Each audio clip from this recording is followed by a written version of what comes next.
Hello, good people, and welcome back. In this video, we're going to continue with our unit here, that's unit 8. And in the last video, we worked an example on how to essentially compute the futures price on an interest-bearing security. And the one that we used was bonds, treasury bonds. And we figured we made use of accrued interest there quite a bit. We remembered to account for dirty prices versus clean prices and to make the adjustment for the conversion factor. And in this video, we're going to start with talking about a different kind of interest-bearing security, and that's going to be the euro dollar. Now, the euro dollar is nothing else but the dollar deposited in a bank outside of the US, right? And as such, the euro dollar itself is not necessarily a security. It is an interest. So a euro dollar future is actually a contract on an interest rate because there is no security that's going to be delivered at expiration. Really, what happens with euro dollar is that you're locking in today. So I'm going to say at this point today, you're locking in in 3 months to 3 an interest rate that's going to be earned over a period of 3 months after the expiration. So the contract is going to expire here and your interest is going to be earned over this period. Now with euro dollars, the settlement is going to happen in cash and it's going to happen at expiration of the contract here, right? That is even before you accumulate that earnings, that interest for the period that happens after the expiration of the contract. So the euro-dollar futures are futures on 3 months euro-dollar deposit rates. And the typical deposit rate is the LIBOR rate. And we talked about LIBOR in a couple of units ago. And they are typically with a 3 months period. So we're going to be working with the T here. That is going to be equal to 1/4 or 0.25. Now, the contract has a size of $1 million. That is the notional amount that we're going to be working with. Always going to be $1 million for contract size. And it is structured or is constructed so that a 1 basis point change, and the 1 basis point is 0.01, a 1 basis point change in the euro dollar futures quote corresponds to exactly a contract price change of $25. And we'll see how here in a second. Now, euro dollars futures are settled in cash. We talked about that. They're settled on the expiration date, and when they expire, that's typically the third Wednesday of the delivery month. The final settlement price is computed at 100 minus the actual 3 months LIBOR rate. By doing that, we're forcing the settlement price to converge to LIBOR rate at expiration. And so let's look at an example here to understand this a little better. So this is the data that we have. We have a November quote on Eurodollar futures at 97.12, and for every day we have updated rates, and the contract is set to expire December 21, and that is the quote that we have at 97.42. Now, what does that mean, 97.12? It is quoted as an interest, right? So what we have here, it means that at this point on November 1, if we go in long this contract, we are locking in an interest rate that is equal to 100 minus the 97.12. That is the interest rate that we're locking for that period of time. Now, the contract itself is for a period of 3 months, but the interest rate is always quoted annually. So we need to adjust that rate for the periodic interest rate for the quarter. Now, at expiration of the contract, which is December 21, the interest rate is forced to match LIBOR rate. So we're going to find the value here at the beginning and the value at the end, and to look at the difference to see how much it is that we are earning on the contract itself. Now, in addition to that, we're going to find what is the rate that we are locking in today and apply that rate to our notional amount, which is 1 million per contract. Now, suppose that you take a long position in the contract, the November 1 contract. Now, if you did take a long position, let's go back to the board here. If you took a long position, so you go long on the November 1, And the rate on November 1 was, what was it, 97.12, I believe. Yes, 97.12. So that rate was 97.12. And we said that at the November 1, the rate that you really are locking in for a period of 3 months, for a period of 3 months after the expiration of this contract is going to be of a value that's equal to 100 minus that. So it's going to be 100 minus the 97.12 equal 2.88. So really you're locking in, a rate of 2.88% per year, and that is the equivalent of 2.88% divided by 4, which is going to be, pull my calculator and do that, divided that by 4, which is 0.72% per quarter for the quarter, right? And the period of 3 months, the reason we divide by 4 here is because that is 3 months is essentially 1 quarter of a year. That's why we divide by 4 there. Now, the contract, we're told, expires on December 21. And the prices are shown. So on December 21, what is the rate that we have? We have a rate of 97.42 on December 21. And the question that we have is, how much gain or loss do we earn on the first day, on the second day, and over the whole period? So let's go ahead and work with just that. Well, the contract expires in 3 months, and the 3 months is going to be December 21, and on December 21 that rate is 97.42. So let's keep that aside. What we want to say is, one day, what is the gain and loss? So the gain or loss on the contract. So all we care about is the contract. We really have not applied, that's for one day, so the contract has not expired yet, right? That contract is not expired yet. We want to know how much gain or loss have we earned on this contract over this period. So what we want to do is, what is the rate on the next trading day? So the next trading day, which was November 2nd here, has a rate of 97.23. So if we go back here, we say 97.23 is our rate. And so really at 97.23, what do we have? The way we compute that value of the contract, the beginning value of the contract here and the ending value here, is simply by applying this formula that we have. And the formula that we have is going to be 100, actually it's not that, it's going to be 10,000 multiplied by 100 minus T multiplied by 100 minus Q. Now we said that T, for our purpose, is 1 quarter, and Q is our quoted rate, right? So this is going to be our quoted rate Q, and T is going to be a quarter. And so at the beginning of the period, so on November 1, this was equivalent to 100, that's 10,000, multiplied by 100 minus T, which is 1 quarter. So it should have that quarter, not half, 1 quarter.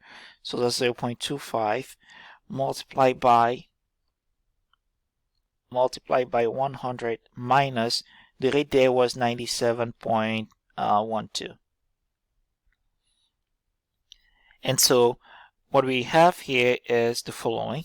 We're going to have 100 minus 97.12 equal, that's 2.88, multiplied by, because that's for the year, right? We adjust that for the quarterly, multiplied by 0.25, So that gives us a quarterly rate. And then we say minus plus 100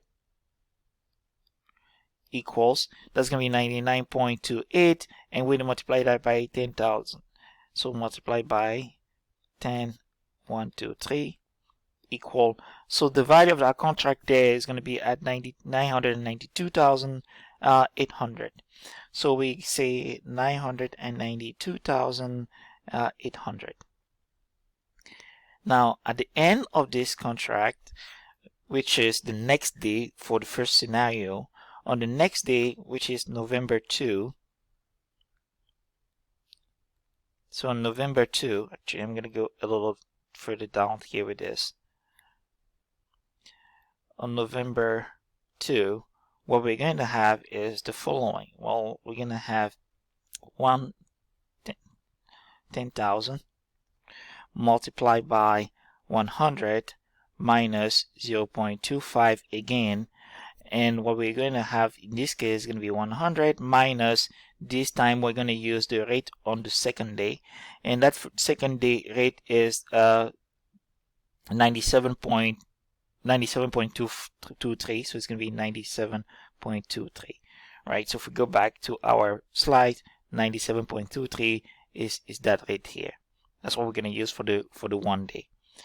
And so we are going back to the board and we say 97.23, close. All right. So what do we earn there? Let's go back here. We're going to say 100 minus 0.23, that's going to be equal to 2.77, and we multiply that by 0.25 equals 0.69 minus plus 100 equals, and then we multiply that by 10,000. 10, 1, 2, 3 equals. So 993,075. So we have 993,075. So how much have we earned on this contract? Well, on this contract, what we've earned is 993,075 minus the 992,800. So we're going to go back here. We're going to do minus 992,800 equal 275. So that's what we've earned here on this contract for a 1 day. Now, by how much is it that the interest rate has changed? So we went from 97.12 to 97.23. So 97.12 actually 97.23 minus 97.12, that's to find the difference there, is equal to 0.11. So we have a 0.11 change, which is 11 basis point changes in interest rate. So our delta Q was 11 basis points, right? And 11 basis point change is what we have. Remember what we said earlier? We said here, let's go back, I think it was over here, we said the contract is structured so that a 1 basis point change result in a contract price change of $25. In this case, we have 11 basis point change, right? So our 11 basis point is going to be 1 multiplied by 25 equals 275. And if we go back to our board, we have 11 basis points. So we're going to do 11 multiplied by 25 and we get exactly $275. And that is a shortcut in identifying exactly what the value of this contract, or what the profit or the loss that we incur in this contract. Remember, we are long here. So if we are long the contract, because interest rate has increased, we're going to be having a profit of 275. If interest rate were to decrease, the long would be making a loss and the short will be making a gain. If the interest rate increases, the long makes a gain and the short earns a loss. And that's what the difference is all about here. That's for the November 2nd. Now, when the contract expires on December 21, what do we have? So for the December 21, so let's use 3 here. We have December 21. On the December 21, the quote that we given for the December 21 contract was 97.42. So let's go back to our board and do just that. So we have 97.42. Now that we know that the contract, a basis point change refers to, in interest rate refers to $25 change in the price of the price. So the contract price, what we're going to do is we're just going to use the difference, right? So we're going to do 97.42 minus the beginning quote that we had on November 1 was 97.12, not 14. What does that give us? It gives us 0.30, and 0.30 is equal to 30 basis points, right? Now remember that 1 basis point is equal to 0.01. That's 1 basis point, or 1% of 1%. And so that's going to be that. And remember that every 1 basis point refers to $25 change. In this case, we have 30 basis points multiplied by 25. What we're going to have is 30 times 25, and that's going to be $750. That's going to be the value of the contract that we the profit that we make on the contract here, 750, just like we found the 275 here.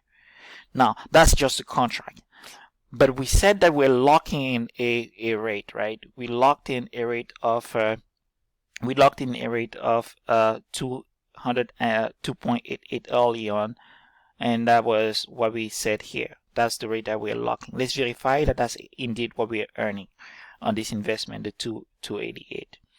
Now, the way we're going to verify that is at expiration of the contract, we said that, let's go back to the board here.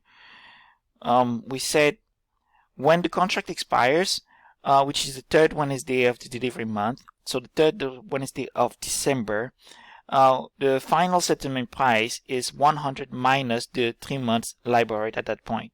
And so at that point, what we have? The LIBOR rate in this case is going to be 100 minus our 97.42. So we're going to go back here. We say, well, at expiration, what do we have? We're going to have LIBOR is going to be equal to our rate there is going to be, which is LIBOR, is going to be equal to the same 100 minus 97.42, and the 100 minus 97.42 is equal to 100 minus 97.42. That's equal to 2.58%. That's 2.58%. That's the rate that we are locking in for a period of 3 months after the contract expires. So if we had the following, we entered in the contract today, we had 1, 2, 3 months, right? The contract expires here. The contract settles here, and we say we're earning a rate of 2.58% for the year, which is an annual rate, so that's annual, for a period of 3 months after this expiration. And then we're going to have three more months here, 1, 2, 3. And that's how much we're locking in for this period. And we're locking this rate for a notional contract of 1 million. And so what does that mean? It means that what we're earning here is essentially going to be equal to, that is the interest that we're accumulating, 1 million, 123, multiplied by the interest rate, which is a 2.58%. Now the 2.58% is an annual rate, so we need to adjust that for the quarterly period, which means we're going to divide that by 4. And so what we're going to earn is going to be equal to 2.58%. I'm going to convert that in percentage. 0.025 turn back on, 0.0258. That's our 2.58%. Multiply that by our 1 million, 123 equal, and then we divide that by 4 equal, and that's going to give us 6,450. So we're going to have $6,450. That's going to be the amount of interest that we receive on that day. Now, we're not just receiving that, we're receiving that because of the interest rate, but we're also making a profit of 750 on the contract itself. And so overall, our profit, our return is going to be the 6,450 plus the $750, and that's going to give us 0, 0, 2, 1. So it's going to be 6, 7, so 7,200, and that is going to be our profit. Now our 7,200 is the profit that we're making overall on both the interest rate that we've locked in and the contract profit. So what is the net return on our investment? Well, this is how much we've earned. How much have we invested? That was 1 million. So that is going to be 7,200 divided by 1 million. That gives us 0.072, right? 0.072, and that is equal to 0.72%. Now this is 0.72%, but remember, this is for a period of 3 months because we adjusted that to refer to the quarterly period. So we multiply this by 4 to find out what we have. So it's going to be, let's do that again, 7,200 divided by 1 million, 123. That gives us approximately, because of the rounding, that's what we have there. Let's multiply that by 4. Is going to be equal to that. Actually, let me just change that second format. Let's do 9 decimal points, enter, back on. There we go. So let's say 7,200, just to have the decimal correct there, divided by 1 million, 123 equal, there we go, 0.0072, and then we multiply that by 4 equal 0.288. So it's going to be overall 2.88%. And so the 2.88% that we're earning here is exactly what we locked in on the contract on the very first day of our agreement, and that value was over here, right? And the way we got that is by looking at the quoted price, doing 100 minus the quoted price on that day. Now the formula that we're using here derives from this computation that we have there, and it's essentially just 100,000 multiplied by 100 minus T, and T is always going to be a quarter here because that's the length of the contract. And typically those contracts are trading on specific months, right? So you're going to have every 3 months, January, February, March, March, April, May, June, July, August, September. So September, and then October, November, December. So March, June, September, December. Those are going to be the month that we have. All right, so let's go back to the slides here and look at what we have. Well, if for November 1, you know that you will have $1 million. That's for the contract size to invest for 3 months on December 21. So starting December 2021, your million is going to earn you interest. You want to lock in a rate, and you lock in a rate of 100 minus the 97.12. That's a 2.88%. Okay. In the example that we have, at expiration of the contract, it turns out that LIBOR rate is at 2.58%, and the way we found that was by doing 100 minus 97.42. That's the quoted rate at expiration of contract, and we earned the 2.58% for on the $1 million for 3 months, right? So the $1 million multiplied by 2.58 and divided by 4 to reflect the number of period, the period which is 3 months, gave us the 6,450. That's just on the interest that we've earned over that period. Now, we also make a gain on the changes in the rate, right? And that change in the rate, it turned out to be 30 basis point. Now, the 30 basis point is essentially what we had, the 97.42 minus the 97.12, and that is what gave us 0.30, which is equal to 30 basis points. And we said for each basis point change, we have $25 in the value of the contract, and so we had another profit of $750. So we added the 6,450 to the 750, and we got 7,200. Now, if we divide the 7,200 by 1 million, we can get 0.0072. Multiply that by 4, we return back to the 2.88 that we locked in early on. So the 2.88 that we are locking in when we taking a long position in the contract is actually a combination of returns on the profit that you're making on the contract, as well as the interest that you're earning at expiration.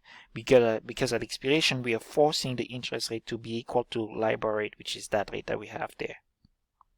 All right, so that contract formula essentially is going to be, if we say Q is the quoted price of the euro-dollar futures contract, then the value of the contract that's per contract is going to be 10,100 minus, that's going to be T, the quarter, 0.25, multiplied by 100 minus Q, which is that quoted price that we have there. And for each basis point, we're going to have a $25 change in the value of the contract. And so if you see here, that we can essentially rewrite this as, let's do this, 100 is 10,000, 100 minus 25, that's going to be this multiplied by that, and then we're going to have minus multiplied by minus, so it's going to be plus, so plus 0.25 Q.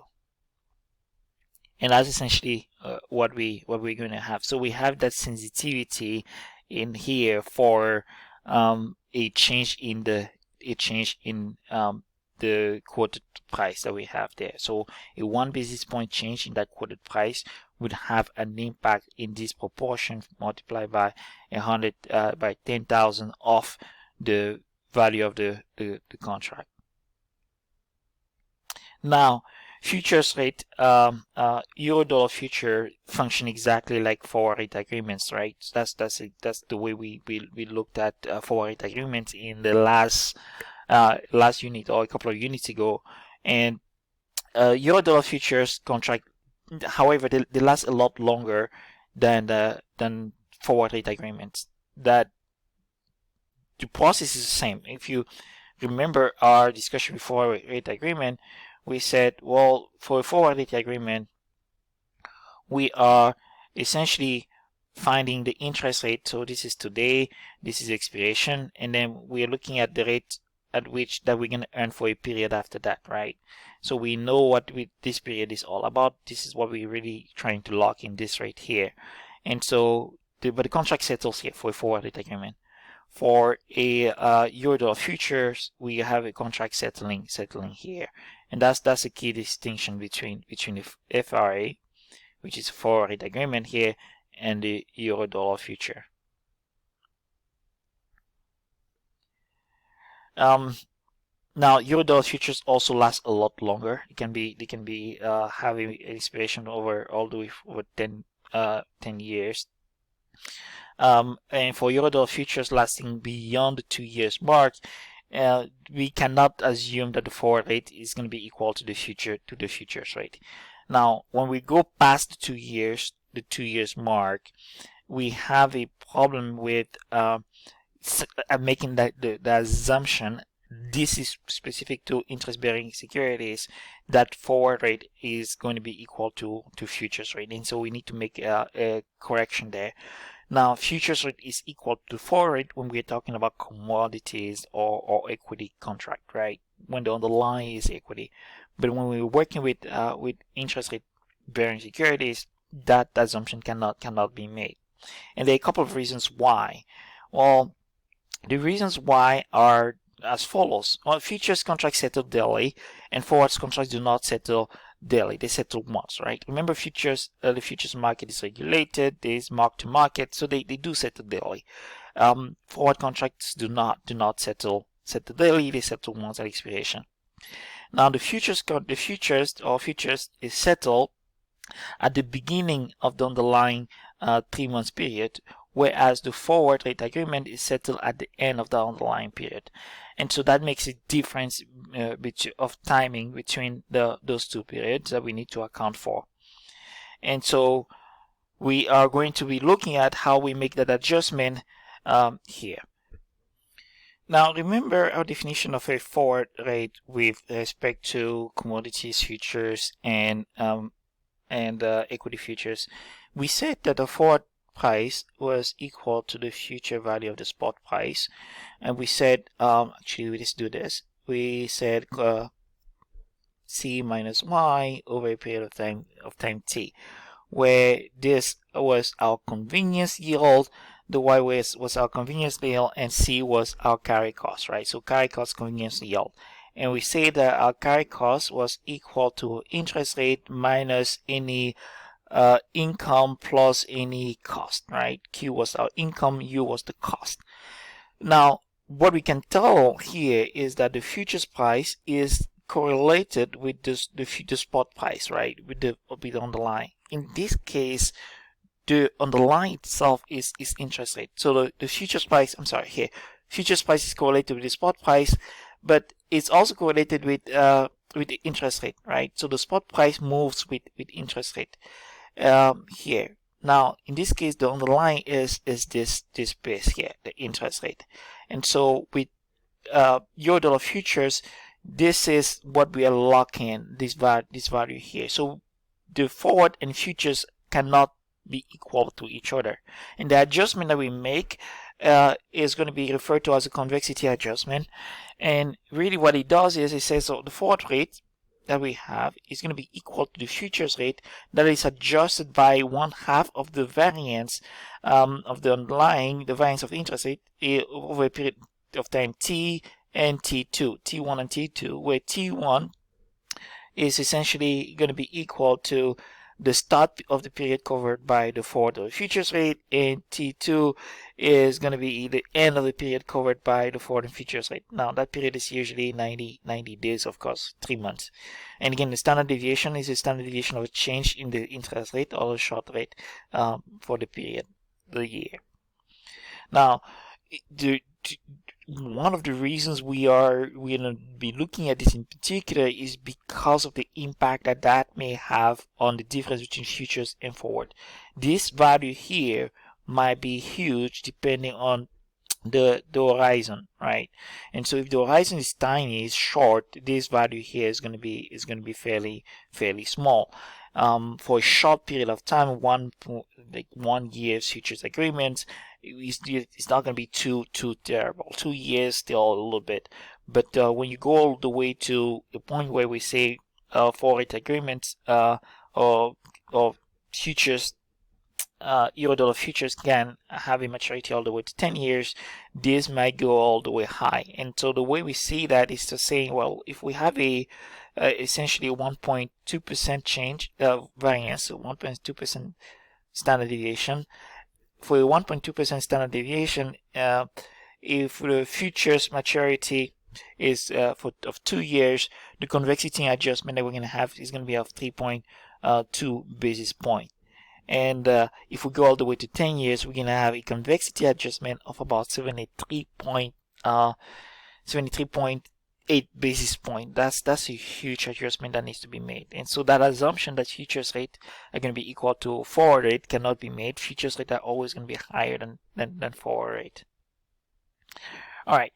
So ultimately, we're not going to do an example of this per se, but we need to know, or we're not going to work in details in this, but we need to know exactly what convexity adjustment is all about, right? It's a correction of futures price for forward prices or forward rates, essentially.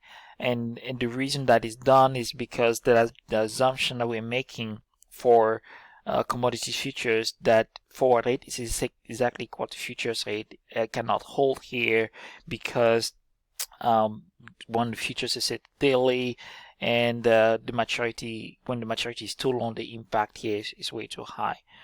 Now, of course, futures contracts are used for hedging purpose, and so how do we use this particular kind of interest rate futures to hedge risk?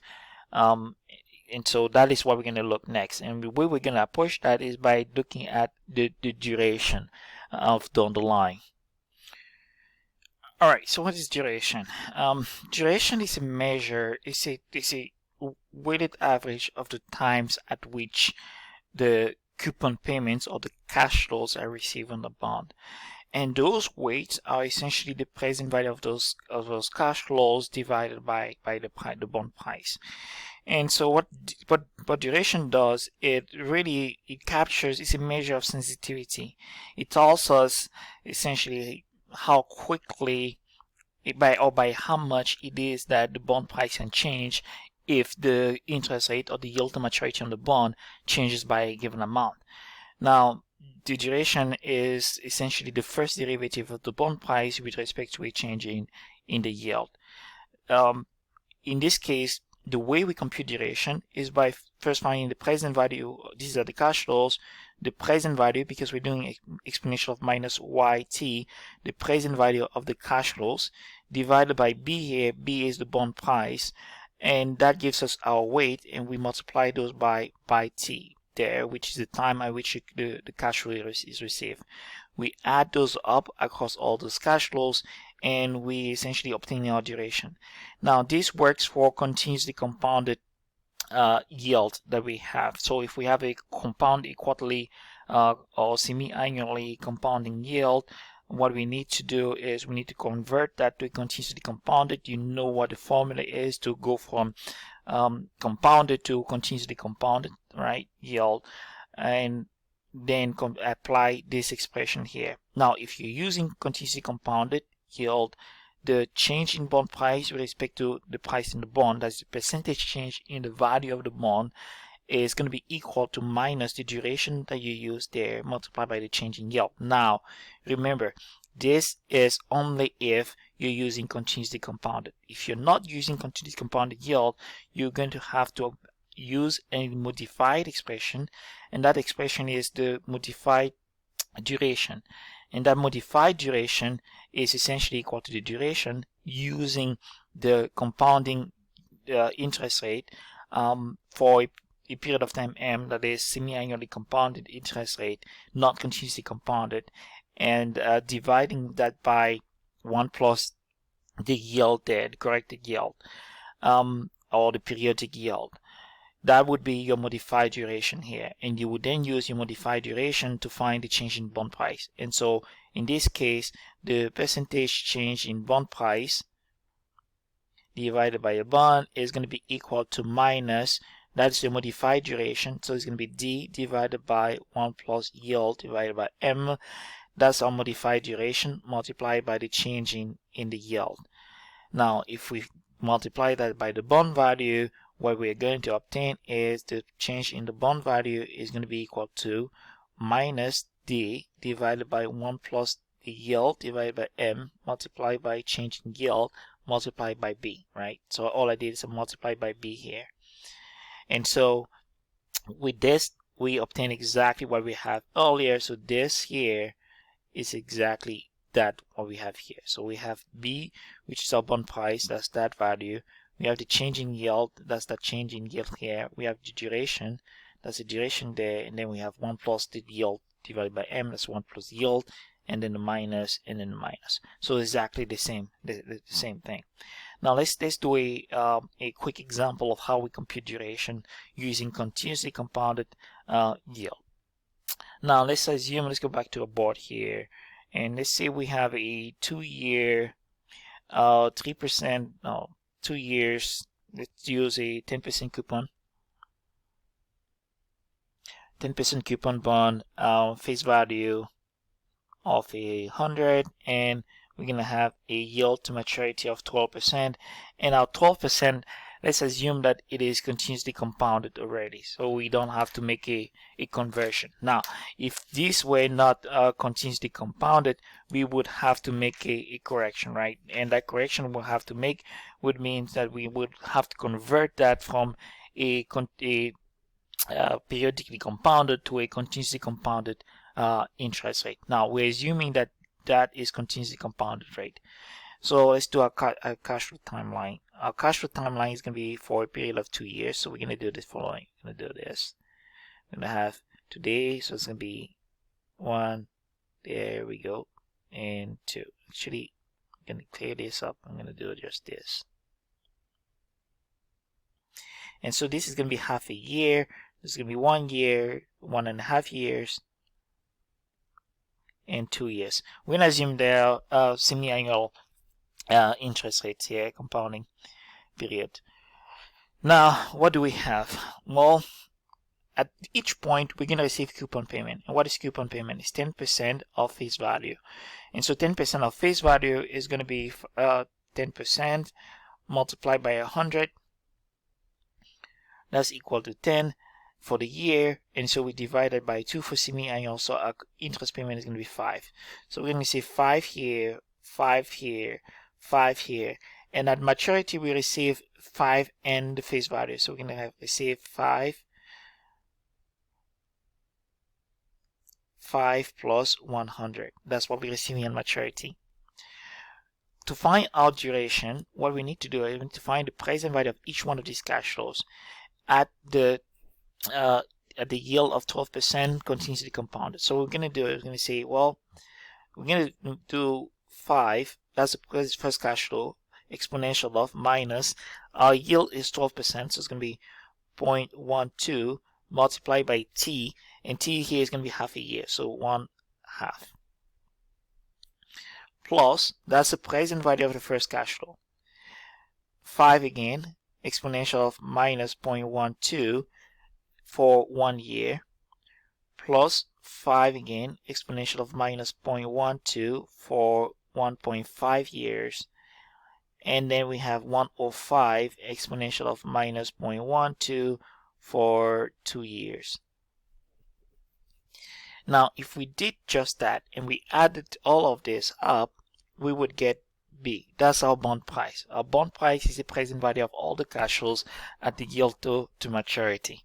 And so I'm going to pull my financial calculator here. I'm going to be doing this really quick here. So, and what I'm going to do is I'm going to actually see if we can zoom out or zoom in. There we go. Let's use that. And I'm going to be storing all of that. So I'm going to do 0.5 multiplied by 0.12 equal minus, and I'm going to do second function exponential. That gives me that times 5 equal, that's 4.708. I'm going to store that 1. So store 1.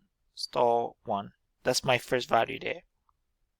Then I'm going to do 0.12 multiplied by 1 minus, and then second function exponential.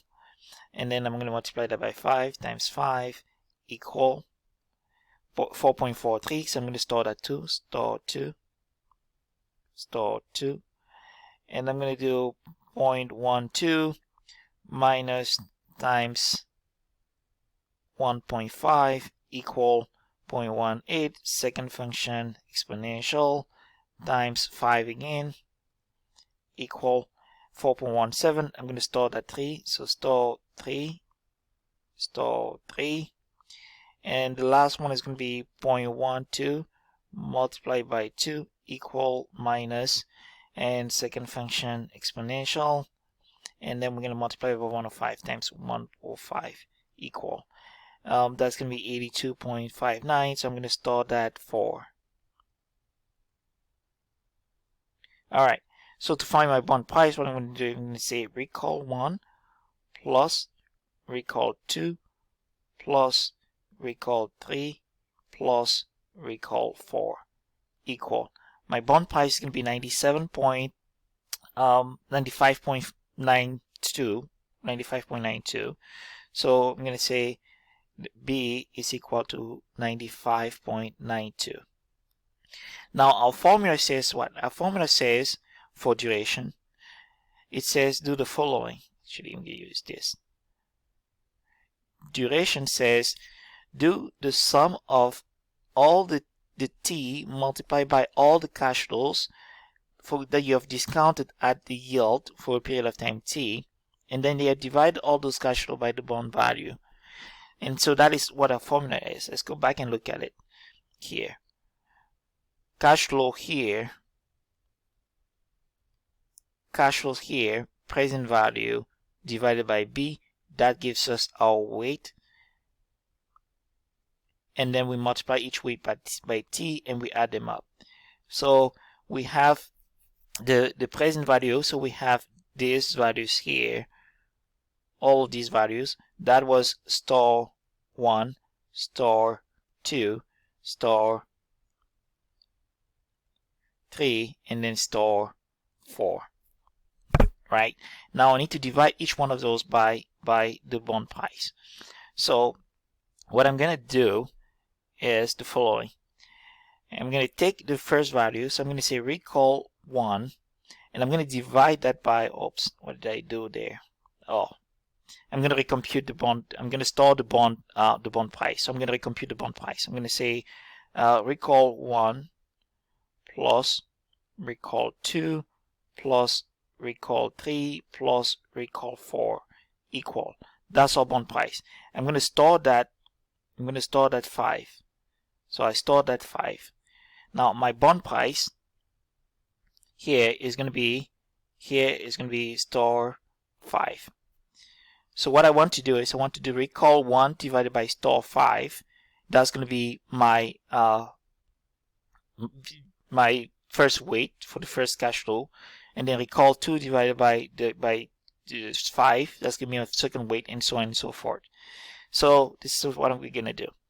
We're going to do recall 1 to find the present value of the first cash flow. So recall 1, that's the present value of the first cash flow, and we're going to divide that by what we store in 5. So we're going to divide this by recall 5 equal.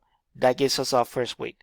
Now I'm going to store that 1 again just because I want to get rid of, I'm not going to be using that present value anymore, so I'm just going to get rid of it. So I'm going to store that 1. So we're going to say store this 1. Store this 1. We're done with that one. And we're going to do the same thing. Recall 2. I'm going to divide recall 2 by divided by recall 5 equal. And we're going to store that 2. Store 2. And then we're going to recall 3 divided by recall 5 equal. We're going to store that 3. And then we're going to do recall 4 divided by recall 5 equal. And going to store that 4. So in my store 1, 2, 3, 4, I have the weights now. So I'm done with this section. Now I need to do this multiplied by the T. What are the T? T's are here. So those are the times. Half a year, 1 year, 1.5 years, 2 years. And so what I'm going to do now, let me say recall 1. Recall 1. That was my first weight. I'm going to multiply that by 0.5 equal. And I'm going to store that 1 again. Store 1. Store 1. And let me say recall 2. I'm going to multiply by 1. Multiply by 1 equals. And I'm going to store that 2. Store 2. I'm say recall 3. That's my third weight. And I'm going to multiply this weight by 1.5 equal, and I'm going to store that 3. Store 3. And I'm going to say recall 4, and I'm going to multiply that by 2 equal. I'm going to store that 4. Store that 4. Now to find my duration, I'm going to add them all up. So I'm going to say the following: recall 1 plus recall 2 plus recall 3 plus recall 4 equal. So my duration is going to be about 1.86 years. So duration is going to be 1.86 years, right? And so that would be our duration. The next step to do here is to say, well, what if we have a 1 basis point change in the yield? What is the change in the bond price? Well, the change in the bond price, or the percentage change in the bond price, I'm going to write that well, is going to be equal to this. If you use continuously compounded yield, as we did here, because we used that, is going to be equal to minus the duration that you have multiplied by the change in yield. Let's say our yield increases by 1 basis point, and remember 1 basis point is 0.01, and so the change in the bond price is going to be equal to minus our duration, which is 1.86, multiplied by 1 basis point, which is 0.01. So let's do that. Let's multiply that by 0.01 is going to be equal to 0.0185. So 0.0186, that's what we would have. And so the dollar change, that is percent, right? Or it is approximately equal to 1.86%. And so our change in bond price is going to be equal to the following. The delta B is going to be equal to minus duration, and this is still a negative sign here, minus duration, changing yield multiplied by B. And so what we're going to have is minus duration multiplied by changing yield. That's what we have here. So it's going to be minus 0.0186 multiplied by 100. That is going to be equal to $1.86. This is what duration is, right? Duration tells you essentially by how much it is that your bond price is going to change if your yield changes by 1 basis point. And so let's go back here. That's what we use duration for. It's a measure of interest rate sensitivity. And so if duration is a measure of interest rate sensitivity, we can easily use duration for hedging purpose. And the way we're going to look at it is thinking as follows. Well, let's say we're a bank. We are a bank, and our bank has two boxes here. We're going to have our assets here, and we're going to have our liabilities here. Now, whenever we say, let's put the liabilities here and the asset on the other side. So this is going to be our liabilities, and those are going to be our assets. And whenever somebody here deposits money into our account, that becomes a liability. And in this case, what we are doing is we essentially the bond issuer. So we issue a bond.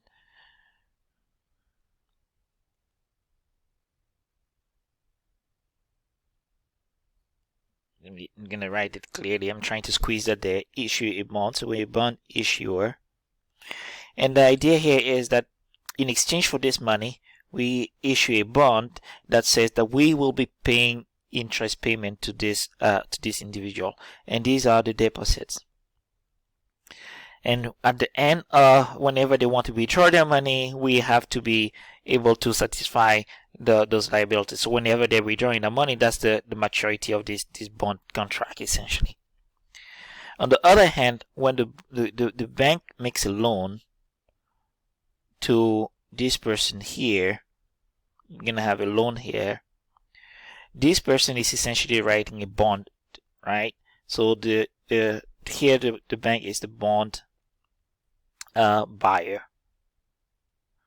So the bank purchases the bond, and this person would be paying coupon payment to the bank. Now those are the assets and liabilities and you can treat these two sides of a bank balance sheet as two bonds contract. Now, this can be created, can constitute essentially a natural hedge, right? If you're able to say to find the duration of these loans, of this deposit, and find the duration of these loans that you've made, and you make sure, remember, duration is a measure of interest rate sensitivity, and what that means is that if interest rate changes by a given amount, that means that the value of this loan, of this deposit, is going to be increased by, it's going to be changing by proportionate amount, right? And that proportionate amount is essentially duration, and then we're going to have B.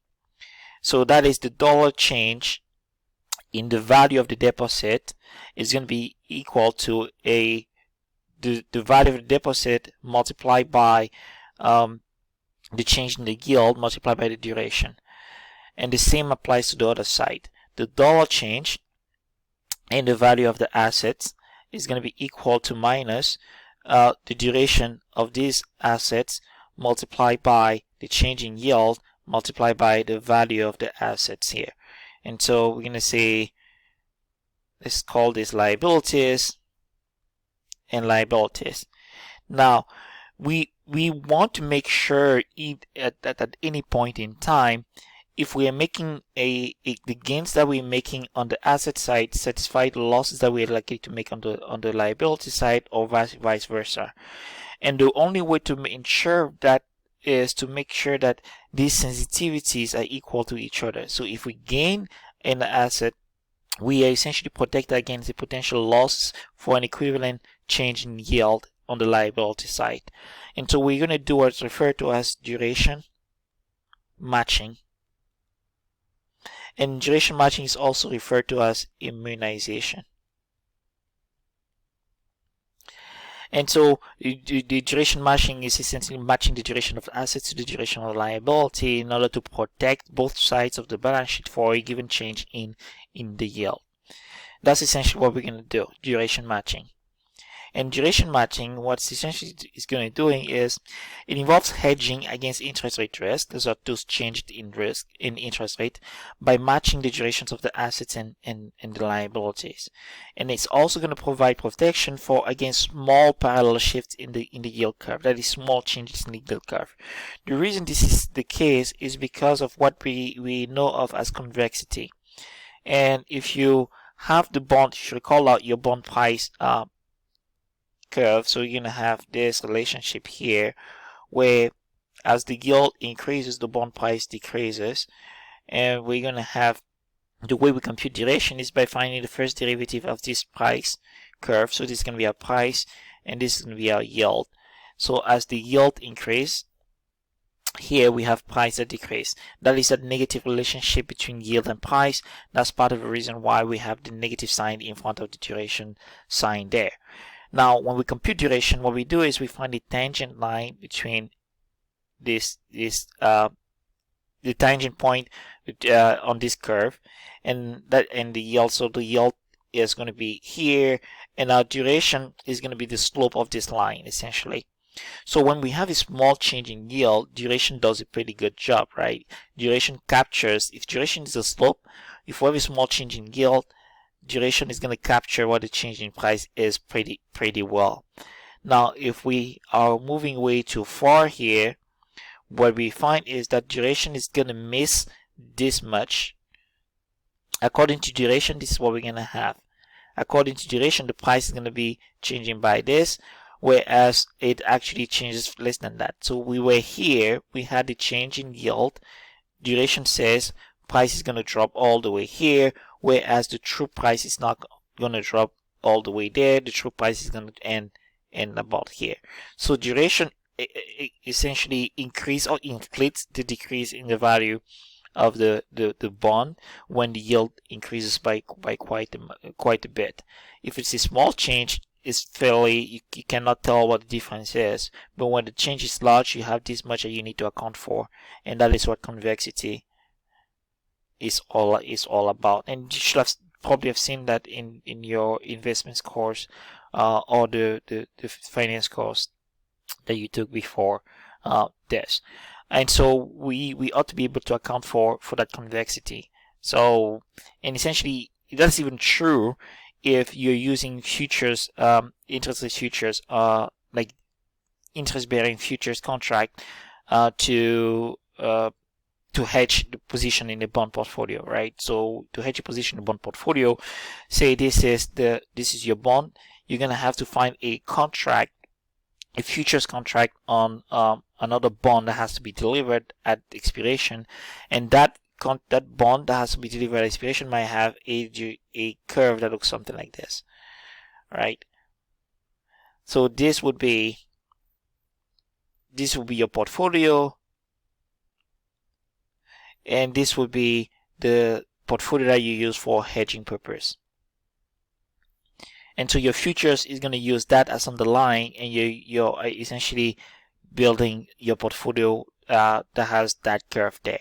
And so there is a difference between the duration. If the change in yield is small, we're not going to have a big difference, so it's going to be very good. But as the change in yield increases, what we're going to have is our yield is going to essentially going to be, our duration is going to be this. So we're going to have 2 times the convexity to think about. So we're going to have that much convexity between, that is the difference between the portfolio itself and the hedging instrument. But then we're also going to have this much between the duration of the bond portfolio itself and the duration of the hedging instrument.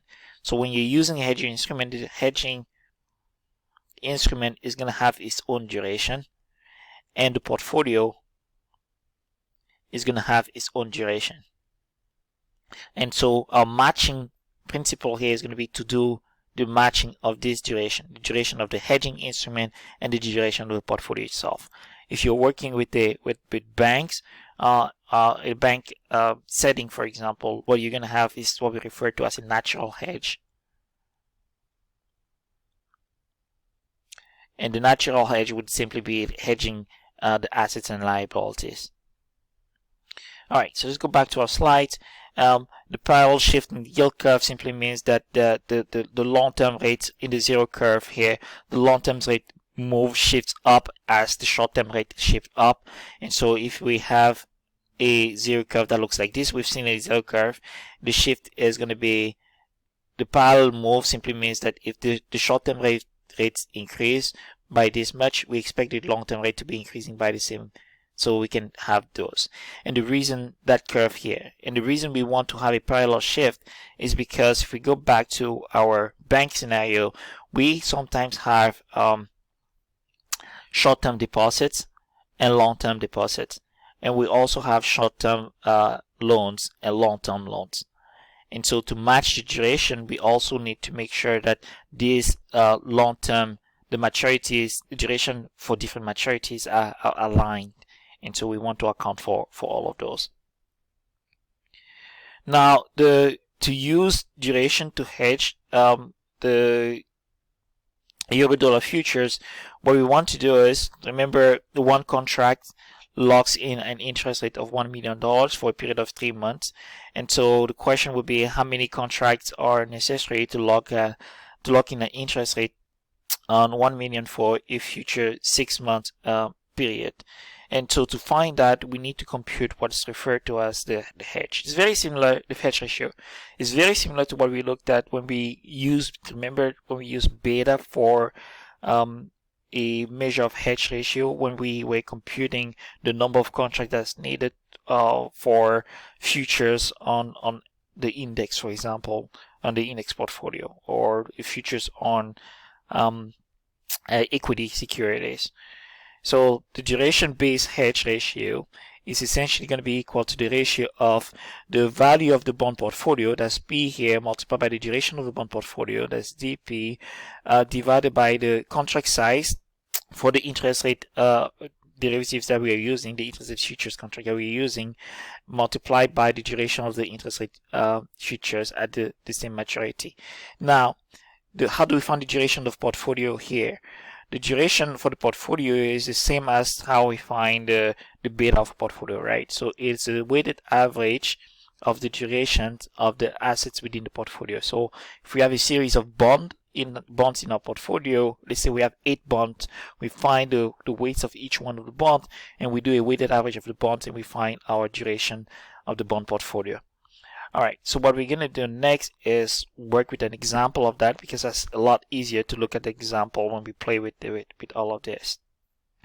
Let's say we have a 3-month, we're placing a 3-month hedge on a $10 million portfolio, and we find that the duration of our $10 million portfolio is, for a period of 3 months is 6.8 years. That's our duration of our bond portfolio. Now, our hedge is going to be placed for a period of 3 months, right? And we're going to be using a 3-month T-bill treasury bond futures prices that's quoted as 93.02. And you remember that when we say 93.02 is really equal to 93 plus 0.02 divided by 232 2/32. You also remember that the notional amount on a T-bond future is 100,000. And so if you apply the 100,000 to the 93.02 so what's that? Is that going to be equal to? Actually, let's do that. It's going to be 2 divided by 32 equal 0.625 multiply plus 93. That's that percent, and then we multiply that by 100,000 equal 93,062.50, and that's exactly what we have up there. And that means that's the value of the contract, right? So the notional contract price is going to be that. Now our portfolio value itself is that, so we're going to have 10 million for P. The duration value is going to be 6.8, so that's going to be duration of a portfolio value. Our futures contract is going to have a value of 93,062 $93,062.50. So that is going to be our duration, our value of the hedging instrument. So it's going to be V for the hedging instrument or the futures.